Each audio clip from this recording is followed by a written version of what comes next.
9% бул абдан көп. 9% болгондо бир 2 же 3 партия парламентке келет. Бул партиялардын көбүнчөсү ушул бийликтин колдогон партиялар, олигархтар түзгөн партия болуп калышы толук мүмкүн. Анткени 9%-тик барьерге жаңы түзүлгөн партиялар, жаңы муун, жаш муун, жаңы күчтөр эч качан келе албайт. Анткени 9%-ти мындай 9% барьерден өтүш бул өтө оор. Дүйнөлүк практикада ушул бүт өнүккөн парламенттик мамлекеттерде 3-5%, эң көп дегени 7%. Бирок 9-10 деген бул эбегейсиз көп.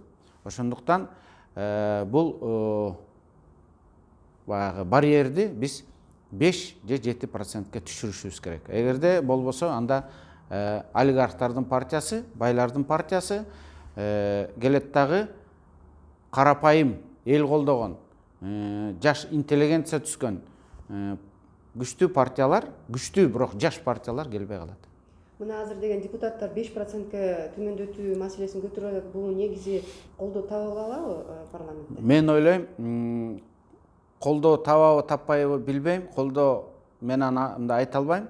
Депутаттардын маанайын мен чын айтканда бул маселе боюнча билбейм. Бирок бул биздин демократиялык коом үчүн, жаңы күчтөрдүн пайда болушу үчүн, жаңы интеллигенция келиш үчүн, парламентте элитада кан алмаш үчүн 5% кылышыбыз керек деп биз эсептейбиз. Эгерде биздин добуш өтпөсө дагы биз элдерге түшүндүрүп, элдердин аң сезимине таасир этишибиз керек.